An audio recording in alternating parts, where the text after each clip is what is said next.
Assalamualaikum warahmatullahi wabarakatuh. Selamat pagi kepada Bapak dan Ibu dosen penguji. Perkenalkan, nama saya Atika Marwah. Saya akan mempresentasikan hasil kasus mandiri saya berjudul Infeksi Salmonella gallinarum pada anak ayam broiler umur 9 hari dengan nomor protokol A52. Saya mulai dari riwayat kasus, yaitu nomor protokol A52 dengan jenis hewan anak ayam broiler umur 9 hari milik Bapak Yuli Triwidodo yang beralamat di Moyudan, Sleman. Nekropsi dilakukan pada tanggal 2 Maret 2020 dengan anamnesa populasi ayam 7.000 ekor dengan morbiditas 3,57% dan mortalitas 2% dalam 8 hari. Kandang semi-closed house, pakan crumble B11 MTK produksi Charun Pokpan, sumber air minum berasal dari sumur, ayam sudah divaksin ND, gejala klinis yang teramati yaitu ayam lemas, tidak nafsu makan, distensi abdomen, dan kotoran putih di sekitar kloaka. Berikut foto anak ayam broiler dengan nomor protokol A52. Dan berikut kondisi kotoran putih yang menempel di sekitar kloaka. Berikut kondisi kandang anak ayam broiler dengan nomor protokol A52. Selanjutnya, pemeriksaan patologi anatomi. Setelah dilakukan nekropsi, tampak perubahan makroskopik pada organ pulmo, yaitu berwarna merah dan tampak pucat, disertai hemoragi pada kedua lobus. Pada pemeriksaan histopatologi menurut literatur, tampak adanya bronkopneumonia suppuratif yang ditandai dengan adanya eksudat di parabronkus dan juga infiltrasi sel radang heterofil.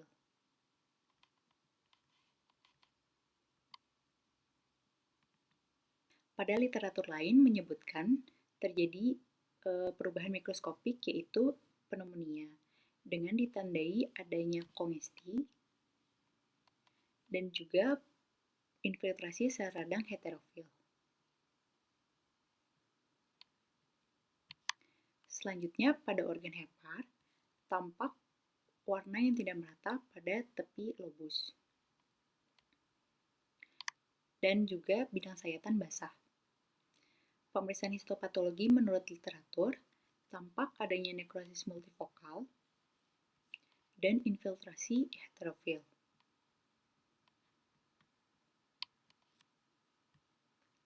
Selanjutnya, pada organ ginjal, tampak konsistensi yang rapuh dan terdapat hemoragi.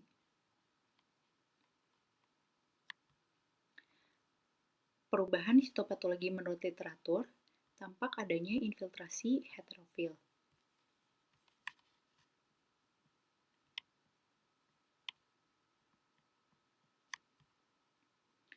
Pada organ yolk sac, tampak yolk sac yang tidak terabsorpsi dengan konsistensi yang padat dan berwarna kuning kecoklatan.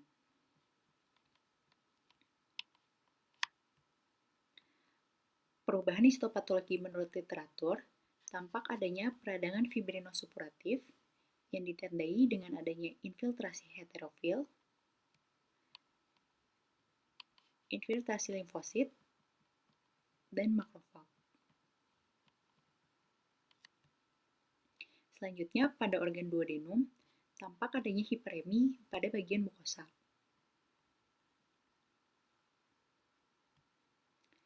Perubahan histopatologi menurut literatur, tampak adanya peluruhan villi usus dan infiltrasi heterofil serta limfosit. Teramati juga adanya atrofi kelenjar usus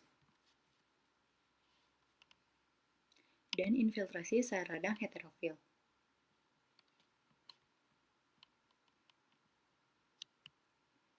Pada organ jejunum, tampak adanya hiperemi pada bagian mukosa.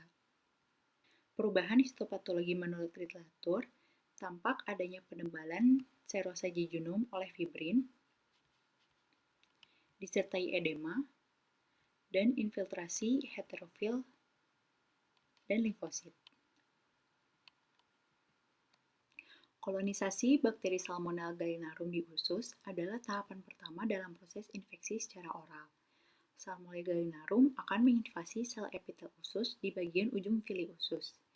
Invasi Salmonella gallinarum akan mengubah kepadatan dan morfologi sel epitel usus, mempengaruhi cairan intestinal dan regulasi elektrolit, dan akhirnya menyebabkan kematian sel dan diare. Berdasarkan hasil pemeriksaan patologi anatomi secara makroskopik dan mikroskopik, maka anak ayam broiler dengan nomor protokol A52 mengalami bronkopneumonia, hepatitis, nefritis, yolk-sakulitis, dan enteritis. Baik, Bapak dan Ibu dosen penguji yang saya hormati, selanjutnya saya akan menjelaskan tentang pemeriksaan mikrobiologi. Sampel pemeriksaan yang saya ambil yaitu yolk-sak dengan tujuan pemeriksaan, isolasi, dan identifikasi Salmonella gallinarum. Organ yolk-sak dikultur pada media Salmonella sigilla agar, yang merupakan media selektif dan diferensial untuk identifikasi Salmonella spesies. Bakteri yang tumbuh pada media Salmonella sigilla agar berbentuk sirkuler dengan margin entire, elevasi konveks, berwarna colorless, dan presipitat hitam pada tengah koloni. Hal ini sesuai dengan literatur bahwa morfologi koloni Salmonella spesies teramati berwarna colorless dengan produksi H2S sebagai hasil reduksi sulfur yang ditandai dengan adanya presipitat hitam pada tengah koloni. Selanjutnya dilakukan pengecatan gram untuk mengamati morfologi sel bakteri. Hasil pengecatan gram menunjukkan bahwa bakteri berwarna merah dan berbentuk batang pendek atau kokobasil, yang berarti bakteri termasuk gram negatif. Hal ini sesuai dengan literatur bahwa Salmonella spesies tergolong dalam bakteri gram negatif berbentuk batang pendek atau batang. Setelah didapat biok murni, kemudian bakteri ditanam pada nutrien agar miring sebagai culture stock dan dilakukan uji biokemis. Uji biokemis yang pertama yaitu penanaman pada media triple sugar iron agar atau TSIA. Pertumbuhan bakteri pada media TSIA menghasilkan perubahan warna merah pada bagian slen dan warna kuning disertai presipitat hitam pada bagian bud. Perubahan ini menunjukkan bahwa pada bagian bud, bakteri dapat memfermentasi glukosa yang menghasilkan produk asam dan memproduksi H2S. Sementara bakteri pada bagian slen memanfaatkan pepton sebagai sumber metabolisme secara aerobik yang menghasilkan produk basa.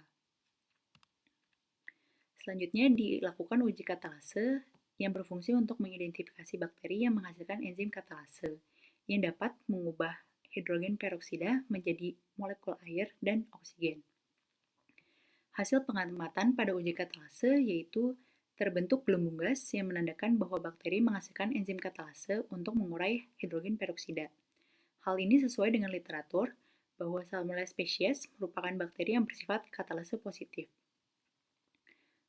Pada uji oksidase yang berfungsi untuk mengidentifikasi bakteri yang memiliki enzim sitokrom C oksidase yang dapat mengoksidasi tetrametil p-penilendiamin pada kertas oksidase sehingga terdapat perubahan warna ungu. Hasil pengamatan yaitu kertas oksidase tidak berubah warna menjadi ungu yang menandakan bahwa bakteri tidak menghasilkan enzim sitokrom C oksidase. Hal ini sesuai dengan literatur bahwa Salmonella spesies merupakan bakteri yang bersifat oksidase negatif.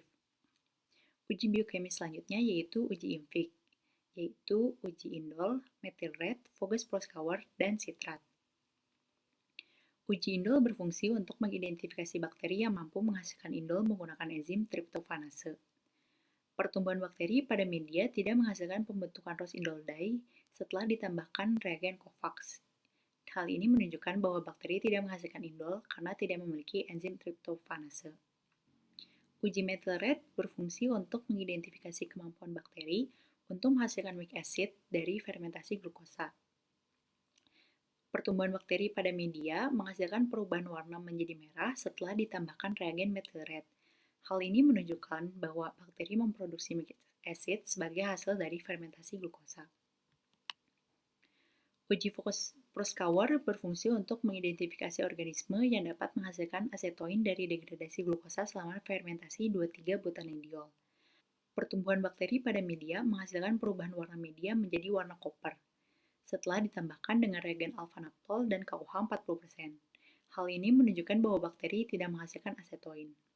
Pada uji sitrat, yang berfungsi untuk mengidentifikasi kemampuan bakteri menggunakan sitrat sebagai satu-satunya sumber karbon, Pertumbuhan bakteri pada media menghasilkan perubahan media menjadi keruh setelah diinkubasi pada suhu 37 derajat Celcius selama 24 jam. Hal ini menunjukkan bahwa bakteri dapat menggunakan sitrat sebagai sumber karbon. Pada uji urea yang berfungsi untuk mendiferensiasi organisme berdasarkan kemampuan menghidrolisis urea dengan enzim urease, pertumbuhan bakteri pada media tidak menghasilkan perubahan warna media. Hal ini menunjukkan bahwa bakteri tidak memiliki enzim urease dan tidak mampu menghidrolisis urea. Uji biokimia yang terakhir adalah uji fermentasi karbohidrat, yang berfungsi untuk mengetahui kemampuan bakteri dalam memfermentasi karbohidrat. Hasil uji fermentasi karbohidrat terhadap glukosa, maltosa, dan manitol menunjukkan perubahan warna media dari merah menjadi kuning, sedangkan hasil uji fermentasi karbohidrat terhadap laktosa dan sukrosa menunjukkan perubahan warna media menjadi merah muda. Hal ini menandakan bahwa Salmonella spesies yang mampu memfermentasi karbohidrat berupa glukosa, maltosa, dan manitol adalah Salmonella gallinarum. Kemampuan memfermentasi maltosa merupakan perbedaan Salmonella gallinarum dengan Salmonella pelorum. Berikut tabel hasil pemeriksaan dengan referensi Salmonella gallinarum. Pada media SSA, tampak koloni berwarna colorless dengan presipitat hitam atau black center. Pada pengecatan gram, bersifat gram negatif dan berbentuk batang pendek. Pada uji TSIA, pada bagian slant terdapat perubahan berwarna merah dan pada bagian bud berwarna kuning dengan presipitat hitam. Uji katalase menunjukkan hasil positif, uji oksidase menunjukkan hasil negatif, uji indol menunjukkan hasil negatif, uji methyl red menunjukkan hasil positif, uji fokus proskawar menunjukkan hasil negatif, uji sitrat menunjukkan hasil positif, uji urea menunjukkan hasil negatif, uji fermentasi glukosa menunjukkan hasil positif, uji fermentasi laktosa dan sukrosa menunjukkan hasil negatif, uji fermentasi terhadap maltosa dan manitol menunjukkan hasil positif. Berdasarkan hasil pemeriksaan mikrobiologi, anak ayam broiler dengan nomor protokol A52 terisolasi dan teridentifikasi Salmonella gallinarum. Selanjutnya, saya akan menjelaskan pemeriksaan parasitologi. Hasil pemeriksaan yaitu pada pemeriksaan feses dengan metode natif dan centrifus didapat hasil negatif. Pada pemeriksaan Ingesta duodenum, jejunum, dan ileum didapat hasil negatif.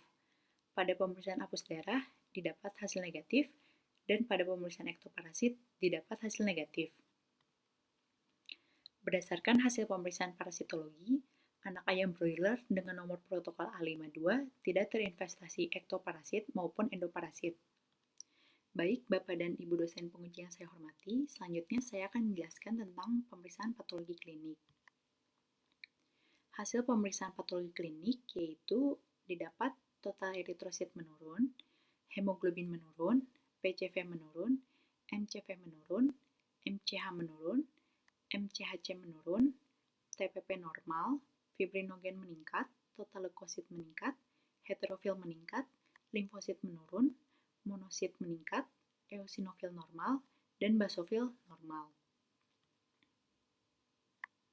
Dari hasil pemeriksaan eritrosit dan hemoglobin, diketahui bahwa anak ayam broiler dengan nomor protokol A52 mengalami anemia. Klasifikasi anemia yang terjadi adalah anemia mikrositik hipokromik karena pemeriksaan MCV dan MCHC mengalami penurunan. Anemia mikrositik hipokromik dapat disebabkan oleh dua hal, yaitu defisiensi zat besi atau defek-defek dalam kebutuhan dan penyimpanan Fe. Ada hipotesa mengatakan bahwa mekanisme anemia mikrositik hipokromik terjadi akibat proses inflamasi, di mana banyak zat besi beralih ke jaringan sehingga tidak dapat dipakai dalam sintesa hemoglobin. Perlu diketahui bahwa zat besi merupakan salah satu mikronutrien yang diperlukan dalam proses metabolisme bakteri untuk berkembang biak dan mengekspresikan faktor virulensinya. Salmonella spesies memiliki kemampuan untuk menghasilkan siderofor, yaitu aerobaktin dan enterobaktin, untuk memperoleh zat besi dalam tubuh hospes. Disampaikan dalam penelitian oleh Coco Sharaf dan Petishova tahun 2002 bahwa sistem penyerapan zat besi atau akuisisi zat besi dalam tubuh hospes oleh Salmonella gallinarum dimediasi oleh siderofor aerobaktin. Proses inflamasi akibat infeksi Salmonella gallinarum menyebabkan terganggunya sintesis hemoglobin karena komponen heme, yaitu zat besi, diakuisisi oleh aerobaktin. Selanjutnya terjadi hiperfibrinogenemia, yang merupakan kadar fibrinogen dalam darah meningkat. Kadar fibrinogen dalam darah meningkat biasanya terjadi karena adanya proses inflamasi. Selanjutnya, leukositosis yang teramati disebabkan karena peningkatan jumlah heterofil dan monosit. Leukositosis dapat terjadi karena adanya respon infeksi atau inflamasi. Kemudian terjadi heterofilia. Heterofilia dapat disebabkan karena peningkatan kebutuhan jaringan untuk fungsi fagositik. Karena pada kasus ini, anak ayam broiler dengan nomor protokol A52 mengalami voltipoid. Salah satu penyebab heterofilia berhubungan dengan adanya kerusakan jaringan yang diinduksi oleh keradangan atau infeksi bakteri. Selain itu, terjadi limfomania. Limfopenia merupakan penurunan jumlah limfosit yang disebabkan karena pembebasan kortikosteroid endogen karena adanya infeksi. Dalam kasus ini, limfopenia terjadi akibat adanya infeksi dari Salmonella gallinarum yang memicu keluarnya kortikosteroid endogen yang menyebabkan penurunan limfosit dalam sirkulasi darah. Juga terjadi monositosis.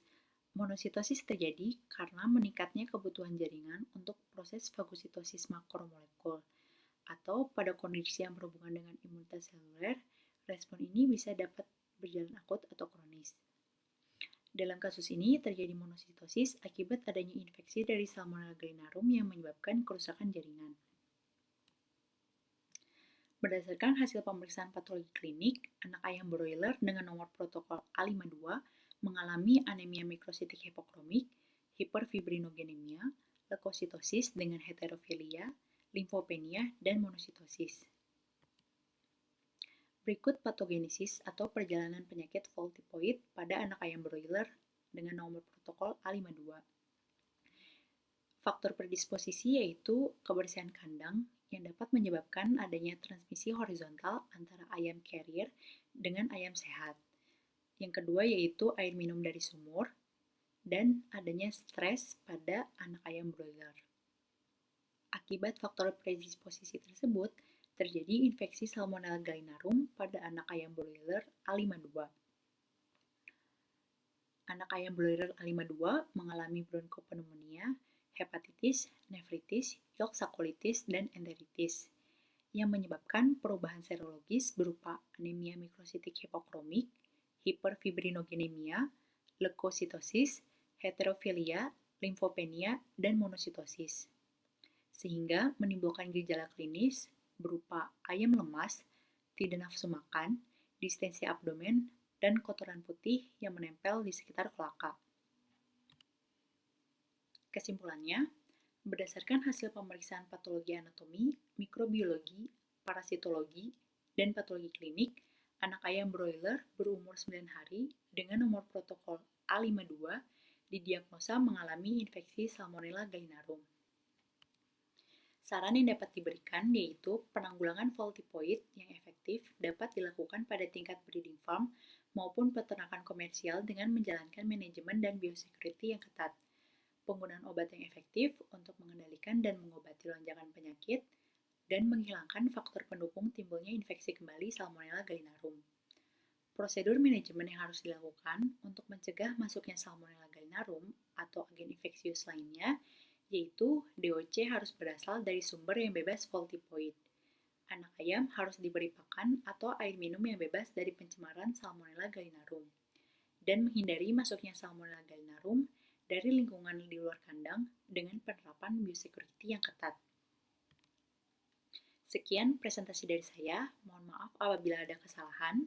Terima kasih atas perhatiannya. Wassalamualaikum warahmatullahi wabarakatuh.